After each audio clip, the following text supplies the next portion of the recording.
Which company would make a better long-term investment? Before we begin, I've made a separate analysis for each company. I left the link in the description below. In this video, we're going to compare the business, the stock, and the price of each company, and then we'll put them together to get our final grade comparison. These factors are graded from 1 to 100, with 51 to 60 being considered average. I encourage you to pause this video anytime so you can better understand the numbers. Let's first look at the business. The business examines the company's fundamentals to see if it's actually worth owning. And here are the business grades for both companies, which tells us which is the better business.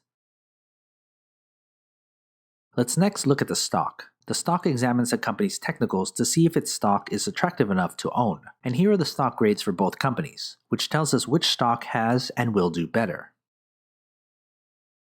Let's then look at the price. The price examines the intrinsic value or fair value price of the stock. And here are the price grades and intrinsic values of the two companies, which tells us which company is more fairly valued. So before we get our final grade, consider becoming a GrowthShares patron and get access to my spreadsheet with every grade from every company I've analyzed. It's updated all the time. Head to patreon.com/GrowthShares or click on the link in the description. Let's put our three factors together to get the final grades for both companies. Here are the final grades for both companies, which tells us which company is a better overall long-term investment. This analysis uses public financial data and a proprietary algorithm to come up with the grades. But what are your thoughts? Do you agree? Comment below. Want to talk business? Email me and follow the instructions on the screen. Invest wisely, and as always, take care of your money.